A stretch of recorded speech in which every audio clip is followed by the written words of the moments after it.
Hello, everybody. Great to see so many people joining. I can still see that the participant numbers are rising very quickly, 159, 160. So I'm just going to give it a few more seconds, a few more minutes, because I can see that people are still joining quickly. Thank you all so much for joining us. We really appreciate it.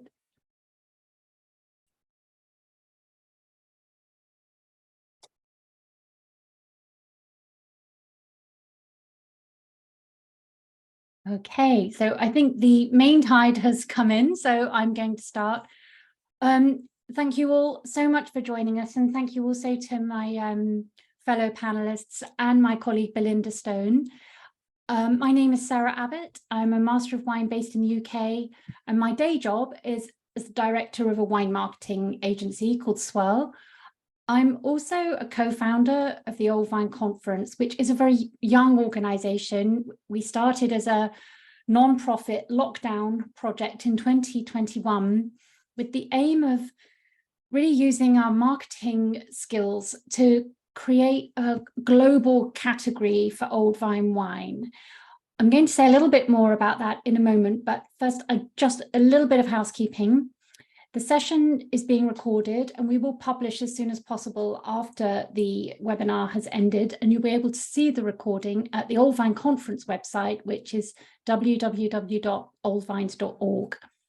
We've set aside time at the end of the webinar for questions. So as we go through and as you listen to the speakers, please submit your questions into the question chat box, which is at the bottom, sort of towards the right of your Zoom window on that toolbar.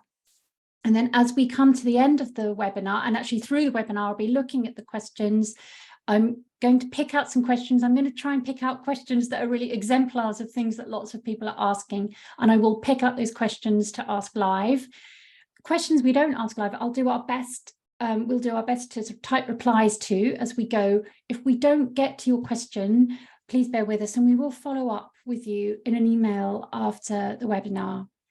So I'd like to start by expressing my thanks for the leadership of Rosa Kruger and Jancis Robinson for over many years in recognizing the resource that old vines are for us in wine, what they hold in terms of genetic diversity and resilience, as unique expressions of place, as a sort of a nexus of something very beautiful and distinctive and intense, of kind of muses for our most talented and committed winemakers.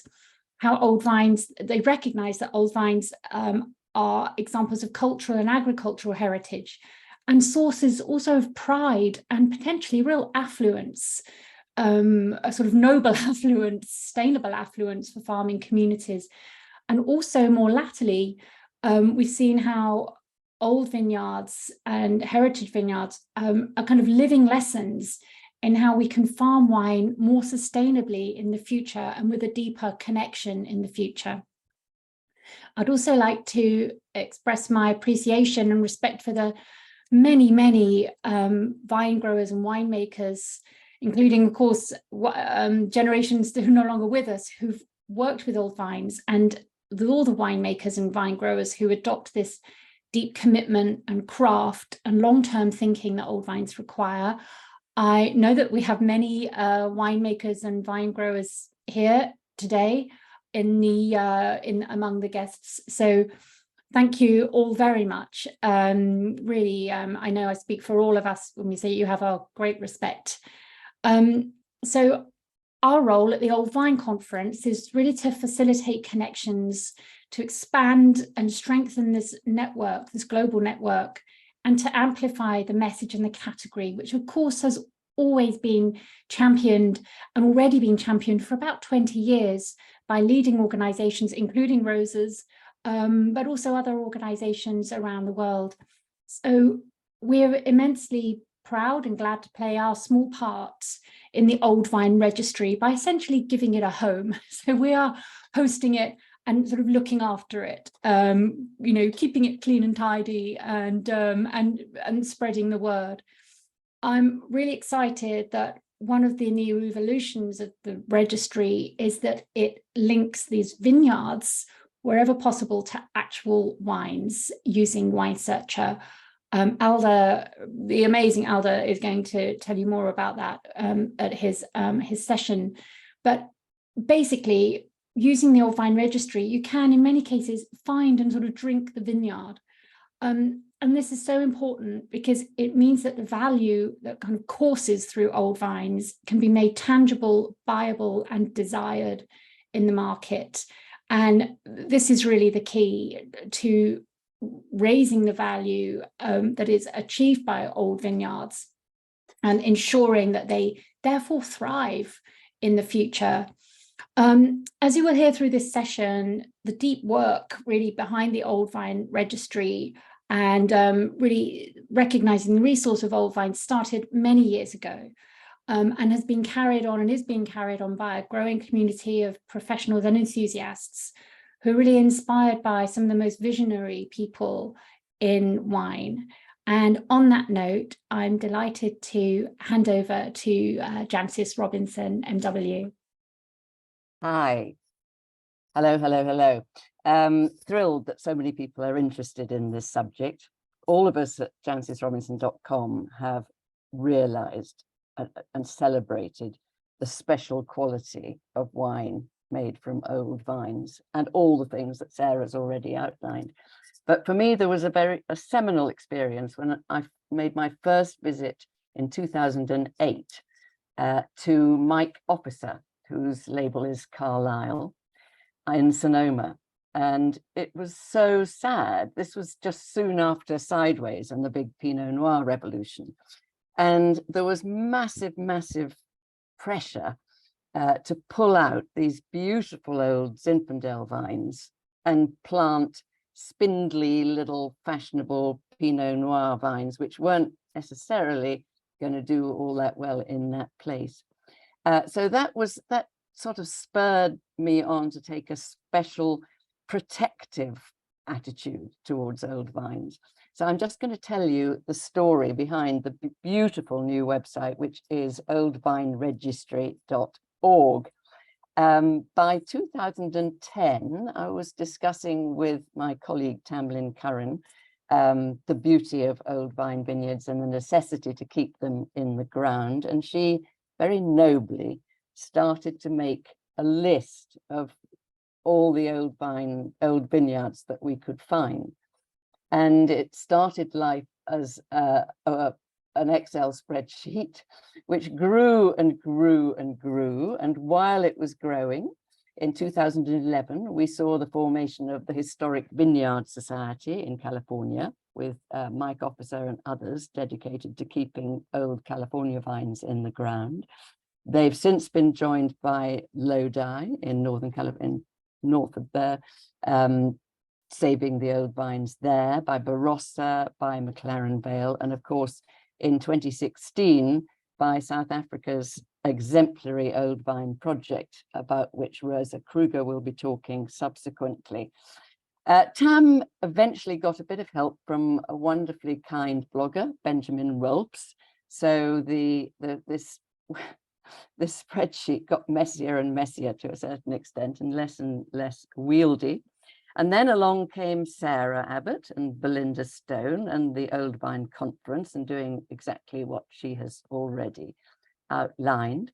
In 2021, we have a writing competition every summer, and the most popular one to date has been the one in which in 2021 we said the theme was old vines, and people had to write an account of an old vineyard, which of course encompassed not just geography and wine, but wonderful bits of social history as well. And finally, we wanted to keep our Old Vine Register, as we called it, going, but it just became impossible to manage. And Tam quite rightly pointed out that it really should be have a website of its own.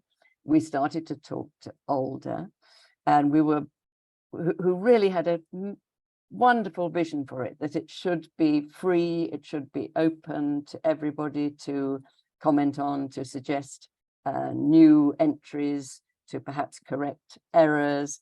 And blessed Alder volunteered to oversee the project and has done really an awful lot of work in making it as useful and as beautiful as it is. But of course, he had to hire developers, and developers don't, I think finding developers who would donate a lot of time out of the goodness of their hearts in aid of saving old vines, I think would have been impossible. So we needed cash, and we were very, very lucky because we suggested it, knowing their commitment to sustainability. We suggested it to Jackson Family Wines, who after only really a handful of days said yes. And so they have very kindly underwritten the development of this lovely website, Old Vine Registry.org. And I'm going to hand you over to Jackson Family Wines Vice President of Wine Education, Gillian Handelman, who will tell you a bit more. I'll see you later.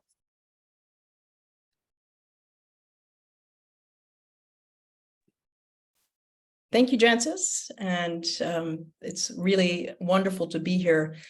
First, congratulations to all of the people that you see on this call. An immense amount of work went into this project. And when you see this kind of project that's so community-based, it gets that, you get that feeling that's really pretty wonderful, because it's hard to find projects that that feel this level of energy. They're imbued with so much goodwill.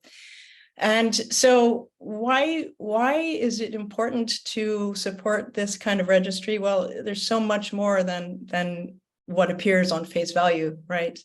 This repository is so multivaried in its gifts to everyone.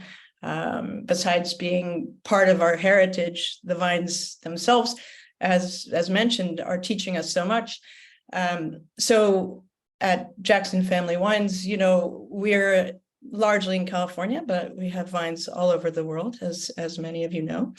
And but in the New World in particular, wine growing is something that I think in the past was something to be conquered, right? To be controlled, because that was certainly something that, in the machine of the mind, as Matt Kramer likes to say, that human beings can invent their future. And I think the renaissance that's occurring among many people in California and all over the world is that recognition of something much more important than control. At least for us at Jackson, many of our young viticulturalists that are matriculating from school are coming out, with all of this knowledge at hand, and they go into most of our vineyards and they're doing their work, and then they get to some of our older vineyards, say for instance our vineyard from 1894 that has Zinfandel, old massive Zinfandel trunks planted, and really faring beautifully in the drought, by the way. And they stop and they get this look of wonder and awe. And it really is remarkable to see them move from this book sense of vines to this sense of awe and wonder. And that's very firsthand awareness from us. It's prompted us in many ways to be more conscious in our vineyards, to be aware of that alchemy, and also to plant a mother block from our most important old vines, because they do present differently. They present, with health throughout drought, but they present signatures that are very clear, and have something really very valuable to teach us. So it's a great pleasure to support this. We become custodians now, right? And this guide gives us a sense of how we can support these vines by buying the wines, and also by visiting them. Right? You can visit them in the Historic Vineyard Society in California, and they really do give you such a sense of time. Time so important to all of humanity and to all of us in the vineyards, that connection. So delighted to be here. You can see these old vines behind us. This is Yangara, planted in 1946 on straight sand, doing beautifully, happy as clams. So again, congratulations. I'd like to introduce our next speaker, who really, to most of you, doesn't need any introduction, just an amazing human being. She is the founder and chairperson of the Old Vine Project in Australia, Rosa Kruger. South Africa. South Africa. Thank you. Rosa, my dear, you are still on mute.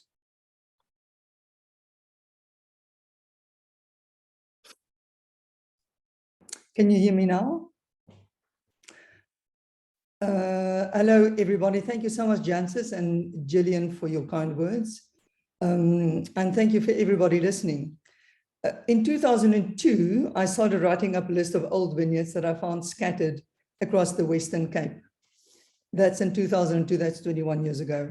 At the time, standing in some of these most remote and often forgotten vineyards, I just instinctively imagined that these vineyards could produce a wine that will reflect the life of endurance and the unbelievable ability to survive the South African extreme climate.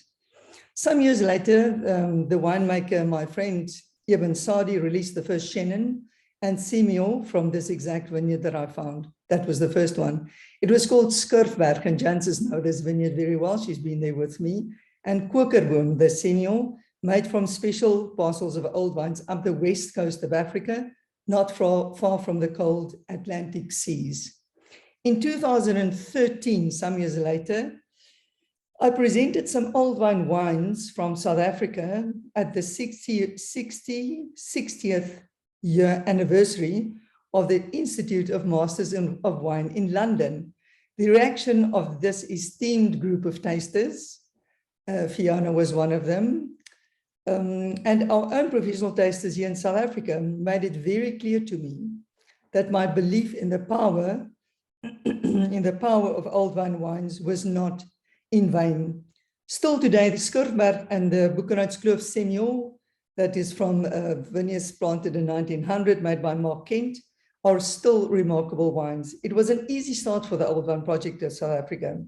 At that time, Jancis Robinson motivated me to write down the first proper list of old vines in South Africa. Let me just see, is there something in the middle of your screen, Sarah and Belinda, or is it just me seeing it? Can you see me clearly? We can see you clearly. Yeah. Good, thank you. Jancis motivated me to do the old list. It was published on a website that I created, and the website was called I Am Old. Since then, we started a new website with a little bit of a better name. The Old Vine Project started officially in 2016 when we appointed Andre Morgenthal, with funding initially from Johan Rupert. We signed up winemakers and farmers as members. We created a company, and Andre created the wonderful idea of a certified heritage vineyard seal that is presented on the bottle of wine. But Belinda, if you could just show that seal for a moment, I'd appreciate it. Unfortunately, my technical skills was not good enough to do that as a background. This seal, as you can see on the right-hand side, shows the planting date of the vineyard. For example, this vineyard that this wine was made from was planted in 1936. The seal tells the planting date of the vineyard the wine is made from. We could only do this with the traceability of planting dates provided by SARVIS. SARVIS is a wonderful institution in South Africa. It's an industry body that provides detailed vineyard records that stretch back to 1900. This extraordinary database has been crucial to the success of the Old Vine Project of South Africa. But of what benefit really is the Old Vine Project? We created a new category of wines, a category that the consumer regards as having a higher status. Consumers are prepared to pay a price related to the planting date as shown on the seal. For every year that the vineyard is older, the consumer is willing to pay almost R3 more, starting from 35 years. And with the assumption that they'll pay around about, I think the correct number was R130 per bottle, and then R3 per year more that the vineyard is planted. This study was done at the University of Cape Town Business School, and it has shown that the vine age has a significant effect on the price of the wine. That is why it's so handy to show the age of the vineyard. The final results of this study, done by Dr. Jonathan Stein and David Prelade, will be published later this year, and we can't wait for the final results. And 2 more consumer studies on old vines is in process. Is the wine, the question that I'm asked very often, is the wine made from old vines really better than wine made from young vines? Now, I don't necessarily think they're better, but they are definitely different. 2 studies were done at the University of Old Vines on that subject. One shows a marked difference between the juice and wine made from older vines as compared to younger vines. The second study, this first study was done by Dr. Jan Berger. The second study by Leon Nieuwoud shows that wine made from old Chenin Blanc added new aromas and mouthfeel attributes to the existing and known aromas of Chenin Blanc made from younger vines. Old vines have a certain texture, a certain complexity, and a certain intensity. It tells the story of the land and the climate through its dense root system and reserves built up in the thick stems. It also tells the story of the history and the culture of the people tending the land over so many years. We strongly believe that old vines must be sustainable. They must pay their own way.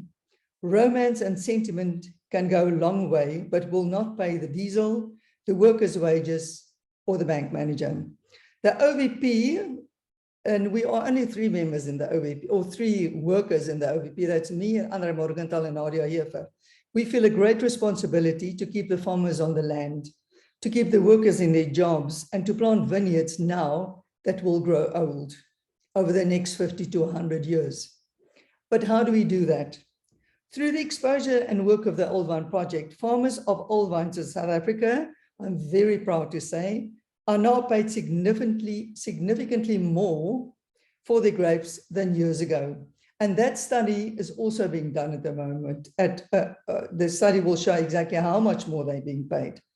Through careful pruning techniques, we have almost, or sometimes even more than doubled the production of most of these vineyards we work with directly. But how do we keep the workers in the fields? For me, workers' education has always been a great issue. The Old Vine Project has done schools over the last 5 years of training farm workers in South Africa on how to prune old vines and to build the strength of these old vines and rejuvenate them. And that has made a big difference. We have recently developed an online course to educate members of the wine trade who operate on the restaurant floors and in retail outlets on the value of old vine wines from South Africa. And the Vineyard Academy, done by Nadia Hefer with help of Andre Morgenthal again, has done that. In these times during which the dire consequences of climate change are already noticeable in South Africa, we want to plant vines today that will grow old. But how do we do that? We also seem to have a little bit of an answer to that. The answer is just to farm closer to nature. Go greener, go more organic, and definitely go biodynamic if you can. We strongly promote regenerative farming practices, together with contour design of new vineyards, to reharvest every drop of rainwater that falls on your land in our dry climate, cleaning the water through a natural wetland system, and building soil health constantly. The soil should be an expression of the landscape and not merely a medium. We've also propagated, this is always another project that we're very proud about, we've propagated new planting material, cleanup of all known virus, from our oldest vineyards in South Africa. Some of these old Chenin vineyards are now unique to South Africa as they became extinct in France, where we originally imported them from. And Dr. or Professor Etienne Neethling always mentions that these might be our first climate resilient vineyards in South Africa, but that's a subject for another day. Finally, vines are so patient. They're always so lovely to work with, and old vines even more. Treat them kind and they will share their wisdom and their memories and will give you a wine to remember. Thank you so much. Now I hand over to Alder Yarrow from Vinography, and also he's a writer for Jancis, that will tell us more about the Old Vine Registry. Thank you so much for this opportunity. Thank you, Rosa, for everything that you do. If only we could get one of you in every wine growing country around the world. But in absence of that, maybe we can at least keep track of the old vines in all the different countries around the world, which is, of course, the impetus for the Old Vine project. So as its sort of product manager and the guy who helped bring it to life online, I'm really happy to give you a short tour of the website here. So let's pull that up and we can start poking around on the Old Vine Registry. We've got a bunch of different URLs that'll get you there. The one to remember is oldvineregistry.org. And it brings you to this front page, which is essentially designed for search. So we hope that you come in here and you type whatever the kinds of things you might be looking for in the world of old vines. I'll show you how it works here in a minute. It's important to remember that we're just launching this website. And to use some of the parlance from my native Silicon Valley, this is an MVP, a minimum viable product. This is our first shot at it. We think it works rather well, but there's plenty more that we know we would like to add and change about the website. And hopefully, the purpose of an MVP, of course, is to get it into the hands of the people who will actually use it. Hopefully you will tell us what you would like to see added, changed, or contributed to this website. So it's designed to search just like Google. So we can come in here and look for Lodi, and it will pull up the 52 vineyards that we've got in the registry about Lodi. You can sort. So let's go ahead and see what the oldest vineyard is in Lodi that we've got on record, the Bechtold Vineyard. You know, we try and return a lot of results, so you don't have to page through pages and pages and pages. I think we only force you to paginate after about 500 results. And the only way you're going to get 500 results is if you type in things like Portugal. But if you're looking for something specific, likely you'll be able to pull it up here. And you can use the sorting on different columns to find the things that you're looking for. If, however, you're not quite sure what you're looking for, we've just got a couple quick shortcuts for you to browse, if you will. So you could just come down here and say, okay, well, what have you got in Armenia? Not a lot, couple. I hope to add some more vineyards to this list over time. But you can choose country, and you can also choose age range. So, you know, what we got that's more than 125 years old. Actually about 136 vineyards all over the world, more than 125 years old. And then, of course, you're searching not only on the vineyard name and the countries that they live in, but you can also search for grape varieties. So how many old vineyards do we have that have Grenache in them?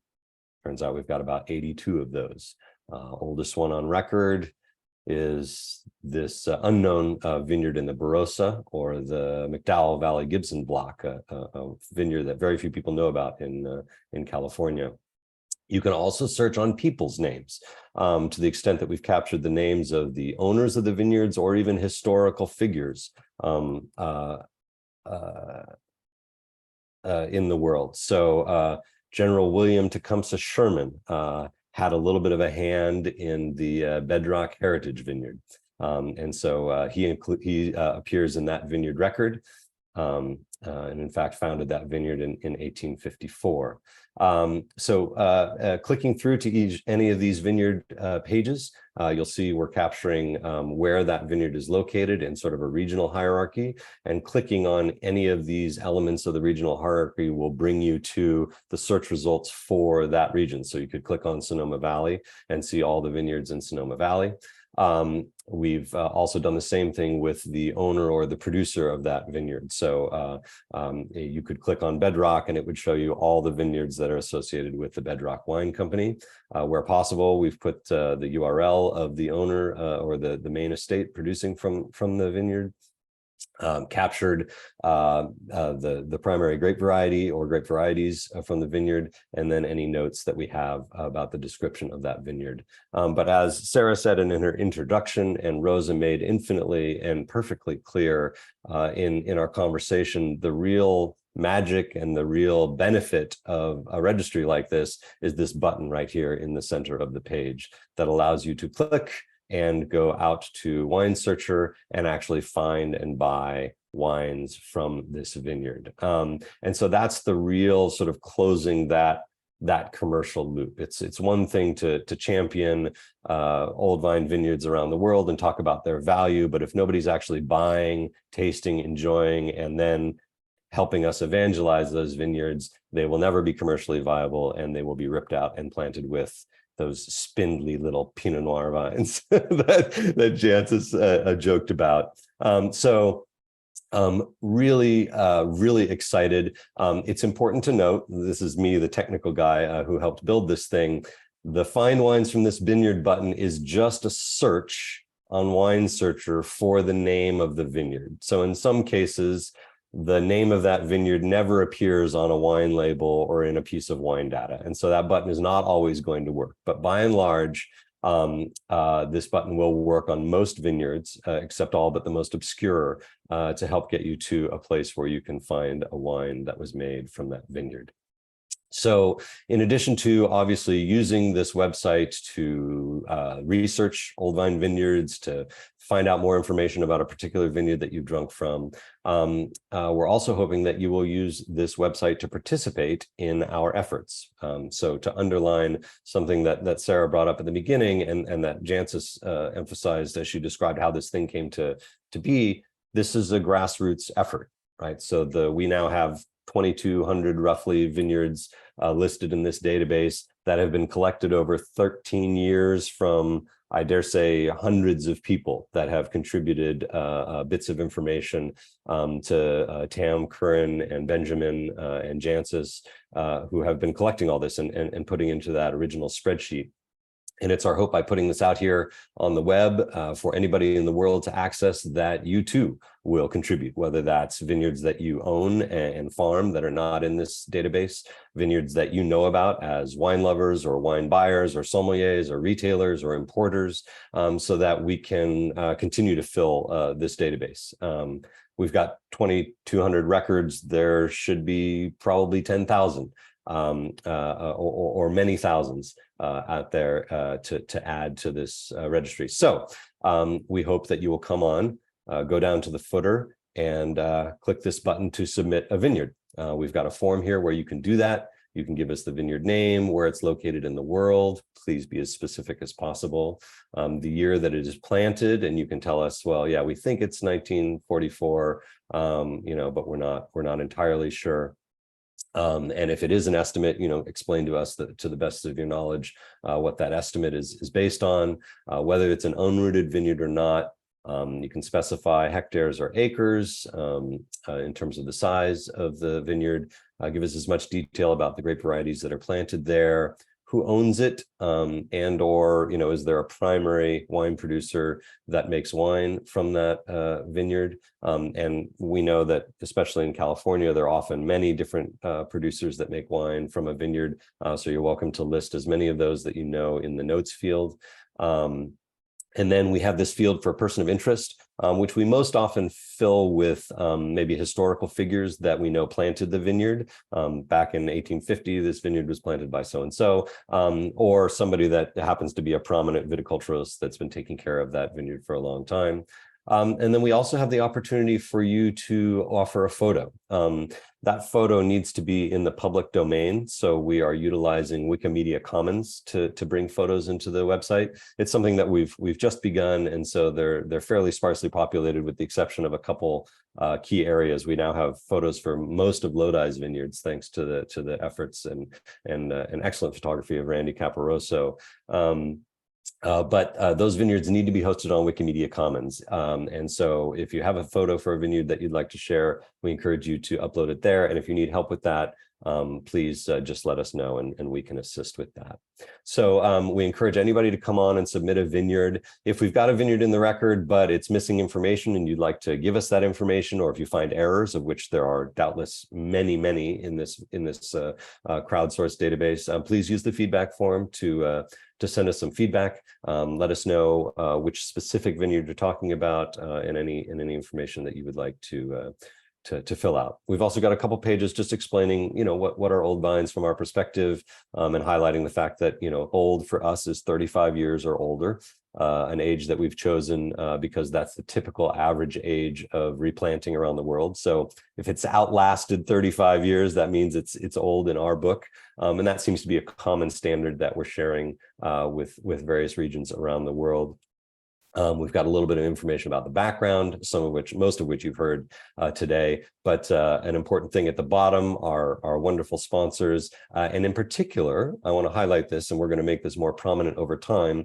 But if you would like to support this effort financially, whether that's a $5 donation because it helped you answer a question about a wine you were interested in, or a $100 donation because you think this is a worthy effort, or something even larger if you're an organization that's in a capacity and interest in doing so, please feel free to click this link and that will take you to a donation form hosted by our friends at the Old Vine Conference, where we will take your money via many different types of payment methods and in any currency you like to help support this effort moving forward. So once again, oldvineregistry.org. I hope you will play with it. I hope you will explore it. I hope you will contribute to it. And now I'm going to hand it over to Tam Curran and Sarah Abbott to talk a little bit about some of the stories that can be found hiding in this database of old vines from around the world. Thank you, Alder. Although we've had lots of really good questions, which I'm going to be pulling you in on at the end. No problem. Including some quite geeky stuff, which is great. So hi, Tam. Hi, Sarah. Good to see you here. So essentially, we're just going to highlight a number of wines, well, vineyards and then wines that are on the site. So just to give you an idea of the kind of the fun kind of browsing that can be had essentially on the Old Vine Registry. So I just wanted to highlight this. So the Dalray Vineyard. This is actually the vineyard, the photograph of which is behind me on the screen. Fiori di San Gregorio. This is a very old vineyard in Opigna. So I have been to this vineyard. Very high training. Currently managed by Pier Paolo Cirque, a very kind of inspiring and influential viticulturalist. And have you been to this vineyard, Tam? I can't remember. I haven't, but Walter Speller has written about it. He's tasted the wine several times, so he's written about it on our website. And Walter, who's kind of quite tough on wines, he is quite passionate about the wines from this vineyard. He talks about, let me just find it. So he says, immense depth and yet so contained on the nose, real breed, intense ripe raspberry fruit, transparency layered with finely chiseled tannin. So Walter gets quite poetic about this, calls it stunning balance, gorgeous elegance. So, and that's just one of his tasting notes about the wines from that particular vineyard. Yeah, and he doesn't give away cherries lightly, does he? No, not at all. So I think that that's exactly what I find about this wine, is this kind of really balanced, unshowy power. It's got it's not in a rush to prove anything. That's how it tastes. Yeah. And when I went, and I think one of the other beauties that often comes up with these old vine vineyards, when we're talking about the red wines, and in fact the reds and the whites, is that texture. So, you know, we often focus on fruit and flavors, but with old vines, they can give the most incredible texture. And with these reds, as Walter was describing, the tannins have got this just real finesse, beautifully chiseled and yet silky smooth. So I think it's one of the, you know, this is generalizing, but particularly from that vineyard, the texture of the tannins is what keeps cropping up in Walter's tasting notes. yeah, and I think there is some link with that, from that to some of the research which shows the basically the resilience of older vineyards, especially to drought, and this kind of more even ripening, so you don't get the same sort of heat stress. I mean, of course, the composition of tannins in grapes and then in wine is very complex, but actually we do know on that, probably I think inspired by the work that's been done in South Africa, we know that Campo de Borja, for example, are doing a comparative analysis of the including other things, the tannic composition of wines from young and old vines in their region, because they really want to show producers that their old vines are actually going to give them better quality. I just wanted to share a quick story about this vineyard, because when I was there, I asked Pierre Palosec, what do you do when you're sort of pruning this vineyard, looking after this vineyard that's particularly different? You know, how do you approach it apart from the physical difference of it compared to the other vineyards that you have? Because they have actually pretty extensive holdings, Fieldy, including some more modern vineyards, recent vineyards. And his answer, and I was expecting some kind of geeky answer, and he said the most important thing is the people that we let in here. He said they have to be patient. We send in the old guys, and then we send in the kind of the careful young guys, and we make sure that they work together. When something Rosa said about the growers and the sort of the patience and the kind of commitment of the growers, while at the same time for this needing to earn rewards, that they're not just kind of being sort of, rather, we're not thinking of this as sort of sentimental peasants, they're kind of actually earning a reward. And yeah, I think this wine, if I just click on this, I believe, yeah.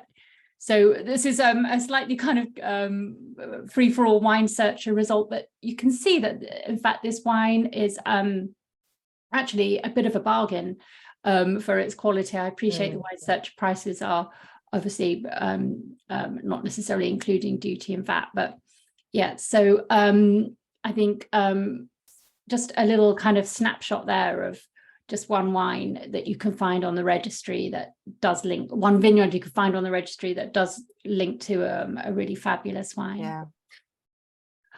Okay, so I've got some more goodies for you. Make sure I don't say the same thing.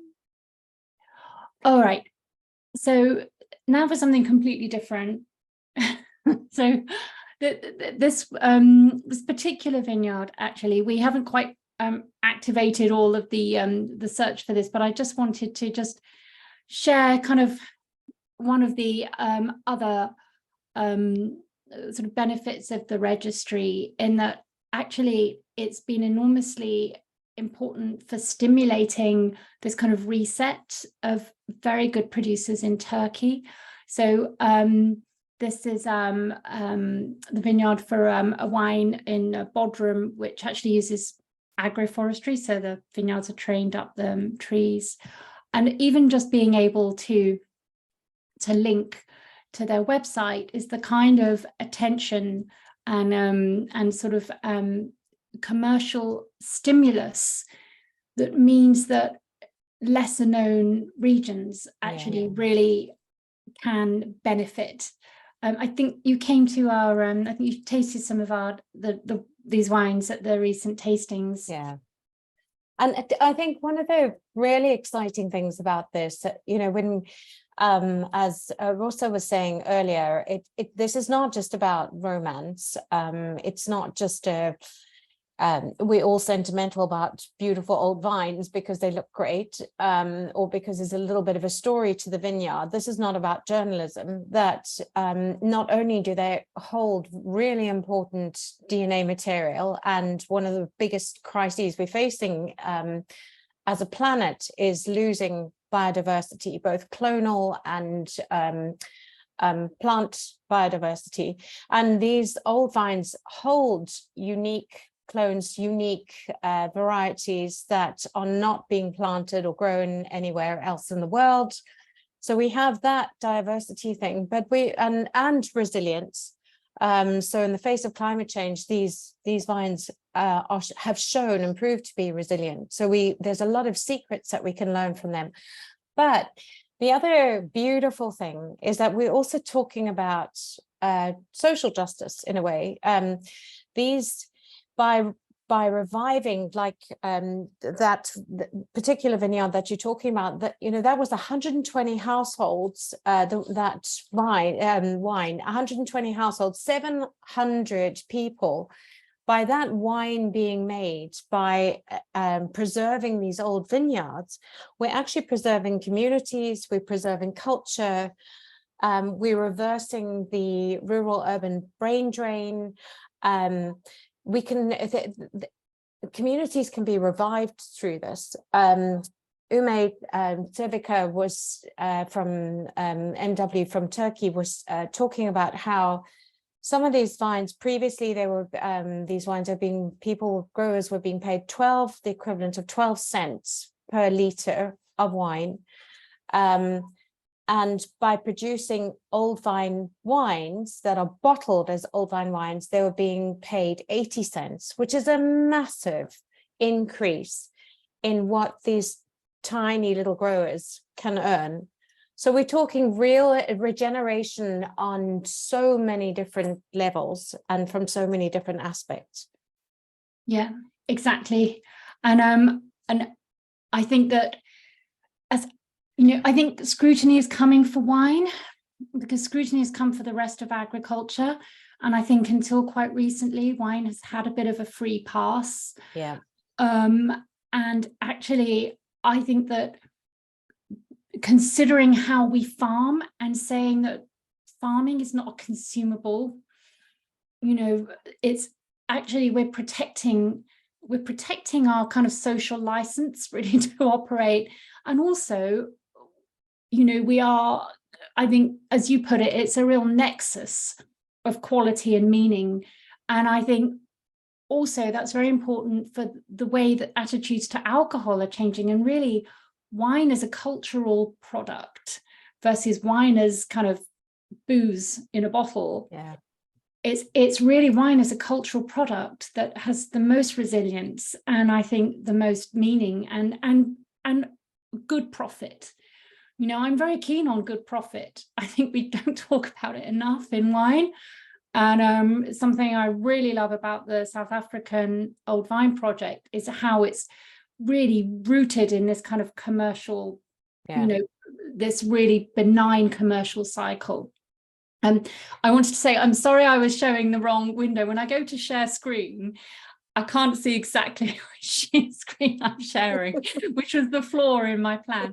But hopefully the next thing I'm going to show you is actually, I'm going to share is the South African vineyard. Okay. Here we are. Okay. Op 10 Horst. From Bosman Family Vineyards. I tried this wine. I absolutely love this wine. Wonderful wine, so full of vitality and gorgeous texture, and a wonderful producer as well. Really a producer that has a great approach to farming, social responsibility. I think you know this wine well too. Yeah, I know this wine very well, and I love this wine. And I love that they really respect the vineyard, not just obviously from a viticultural point of view, but the way that they make it. You've got Collier Fleury is making it, but in fact, it's the young Natasha Williams, I think, is now doing the winemaking for this. A young winemaker who's she's as vital as the wine. But they're doing all spontaneous fermentation, very little, they age on lees in concrete eggs and old oak. So the whole expression of the wine is to allow the vineyard to tell its story, and it is the most beautiful story in a glass. There's a real transparency there between the old vines and the vineyard and what's in your glass.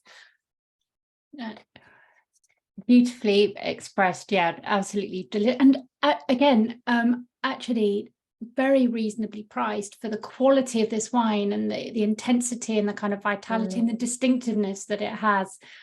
So actually old vine wine, it's a kind of category which kind of transcends the kind of luxury bling, but yet it is so valuable. So some old vine wines, are extremely highly priced. Some are actually just fair price for a literally deeply rooted product. I'm sorry we've only gone through 3 wines, but I've had my time checked because we need to allow some time for questions now. Thank you, Tam. Always love talking with you about wine. Okay, so there's a couple that I would like to answer. I'd like to ask live. So one of these is from Ange Tong. I hope I pronounced your name correctly. Please forgive me if I haven't. I'm going to ask this question really of all of us in the panel. So in order to understand your vision and how to support your valuable work, do you mind explaining what success would look like to you in the future?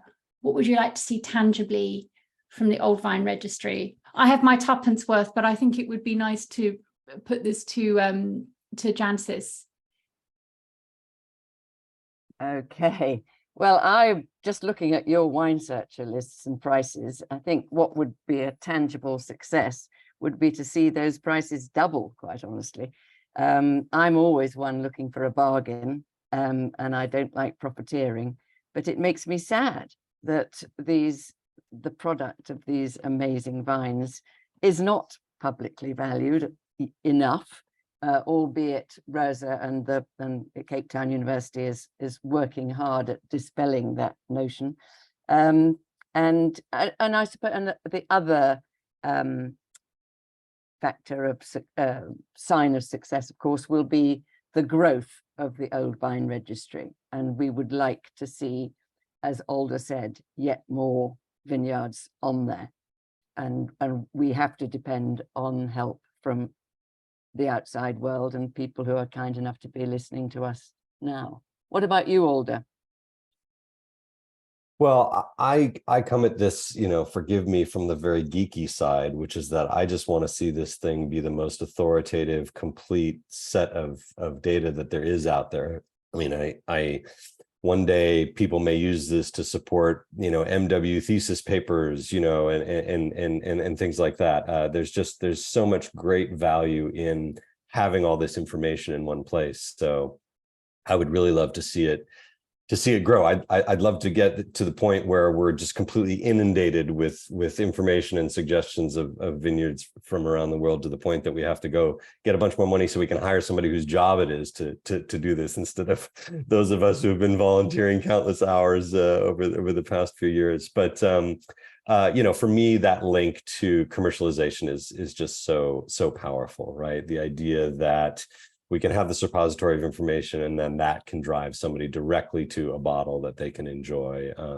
That's, at the end of the day, where all this starts to become the kind of virtuous cycle that Rosa has worked so hard and so carefully to produce in South Africa. And if we can do that in the rest of the world, it's going to be a wonderful thing for the globe, for the wine industry. I'd just very quickly add to that, that there's nothing like the potential of more sales to motivate importers, traders, retailers. And what I would really like is for the Old Vine Registry to be sort of really stimulating that awareness through the global trade. So ideally what we would have, I think, is sort of a sort of a nexus of country or regional chapters that essentially do what the Old Vine Project have done. If you want to know how to make this work, you just see what they've done, because it's like the perfect microcosm of it in terms of full integration. Yeah, Rosa, what do you think? Oh, you're on mute. I would really like this to grow to a place where everybody that has vineyards older than 35 years can publish it, because I would love people to talk more about viticulture, not only about sales and about the bottles of wine and about how beautiful the wine is, and how the winemaker has really tried to keep his ego out of the winemaking process, but let the vineyard speak. But open a discussion about viticulture and having a culture of love for viticulture, that we can know how to grow vineyards to become older. Because especially in the modern world, or the new world, like you would call it, vineyards grow 20 to 25 years old. So I think we can make better wines if the vines grow older. But if there's a communication, if I can phone up a guy in France or in Spain and say to him, Javier, how do you prune your old vineyard? And he would say to me, Rosa, this is what we do. What do you do? And we can open a discussion. I would love that. That's great. Okay. So a question from Emily Rasmussen. I think this is something for you, Alder. She says, I love the producer link on the vineyard listings. Is there a way to add multiple producers, for example, for California vineyards that often have several wineries making wine from there? This was also, I think, the case in South Africa as well, isn't it? What do you think? Yeah, so we whenever possible, we're listing multiple producers in the notes field. And so there's a little bit of a balance with the ownership or the primary producer field there in the database. Whenever possible, we've actually tried to list the person or the entity that actually owns the vineyard in that area and provide a URL for them if they have a URL or if they have a website. In some cases, it's just a farmer who grows the grapes and we've got their name there and they don't have a specific, they don't have their own brand, they don't have their own winery, and so there's no URL to list there.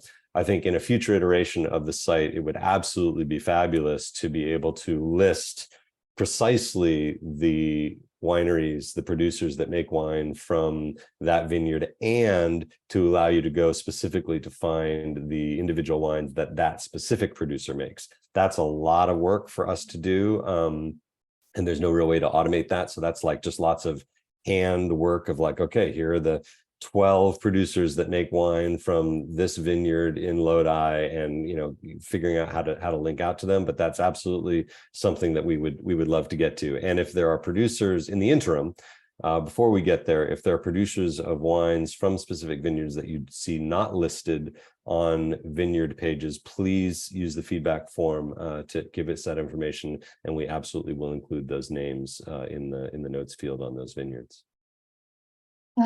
There's a lot of really good questions actually about the kind of stuff about geolocation and kind of tips, really, which I know that you're aware of. But I'll share all these Q&A, and we can actually thank you for the crowdsourced development ideas for the future. That's really very much in the spirit of what we do. A question from Rick Fisher, which is similar to other questions, and I know that we're up on time, but just very quickly. How are we determining the age of the vineyards located in the registry? Are you using historical data? Sometimes, or any type of dating techniques? Sometimes.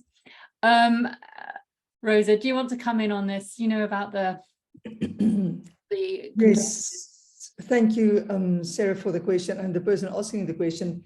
I think we are very privileged in South Africa to have our industry body, like I explained, SARVIS.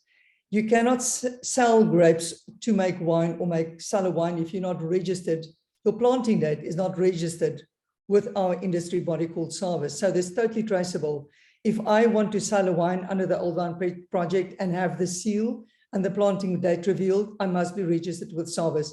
So you can't just have a date. Your date is registered with SARVIS since 1900. They only started recording in 1900. We know that we definitely have 2 vineyards older than that, but we only started recording in 1900. So that is, the traceability is an answer.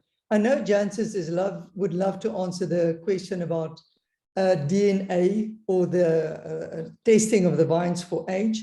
As far as I know, and I'm not an expert on that, there's a little bit of a discrepancy in that regard. You cannot test for age in vines by the stem, like you do in trees. But in South Africa, fortunately, we have SARVIS. I'm not sure that that is the case in other countries, but in that regard, we're very lucky, actually. Yeah, for the rest of the world, we're going to have to take people's word for it. Just like Wikipedia, you know, it's people go on to Wikipedia and they say, oh, you know, this blah, blah, blah. And then someone else comes on and they says, no, you're wrong. It's actually this. We've certainly had that happen a number of times already in the registry, and we hope it will continue. We'll get to accuracy eventually. And in some cases, people just don't know, right? A classic way of dating a vineyard is that, you know, the person who owns it now remembers that, you know, their earliest memories of the vineyard, it was old when they were 10 years old. So we know it's at least them, you know, plus 10 years. So it's, you know, we take people's word for it. And if you can correct any dates that we've gotten wrong, we certainly appreciate it. And then just very quickly, Rick, there are the different kind of clusters, the kind of existing almost grassroots Old Vine organizations in different regions have different kinds of resources. So in the Barossa, for example, they don't have what SARVIS had, but they had other documents that they could cross-reference. And they also observe the actual physical structure of the vine, a lot of cross-checking. Sometimes it can be a document that might not be directly related to the vineyard, but it just actually has a connection in some way, so they're able to ascertain it. So the way we work with the registry is people submit, the team, who are volunteers, go through, they ask any questions, they can cross-check against other resources where there are some. And I think at the moment this works. I mean, ideally, I think, yes, I would love to have like what South Africa has, using resources that are available all around the world. But really, we're creating now we're trying to start to create what SARVIS did, you know, in 1900. So if you don't log something and name something, it's not valued. So, I mean, I think our diligence, and because of the tightness of the community, it's like the early days of the web. I feel it's enough. I think if we do really grow and the category really grows to such an extent that people want to actually pretend to have old vines, then in a way it will be a different problem. And in some ways it would be not a good problem to have, but it would show that we've actually started making this desirable. But I think the integrity of the link to the land, the closeness to the land, actually makes it quite hard to not be truthful about this. We're at the end of our time. So I will follow up with the questions and so on, but I would just like to finish by handing over to Jancis for our closing and a kind of a rousing call to arms. Well, it's been absolutely wonderful. And I'm seeing here there have been 47 questions, which is a very, very healthy sign of interest in our project, which I really urge everybody to participate in, and send us all information that you have, whether it's on a vineyard that we've missed or a vineyard that's there, but you think some of the information is wrong. Oh, please, please, please use oldvineregistry.org, visit it, explore it, enjoy it, and you can send any information to Old Vine Registry at gmail.com. Very, very easy. And I'm going to, Nick and I are going to be hosting the UK members of the JancisRobinson.com team for dinner in about 20 minutes or so. And I would just like to correct something, that I'm not anti-Pinot Noir per se. And I will be opening at least 4 bottles of it later this evening. But thank you all very, very much for attending, for your interest. And please, let's see this grow, and let's see everyone's really hard work, particularly that of Alder, bear fruit to the benefit of all of us and to the world's beautiful old vines. Thank you.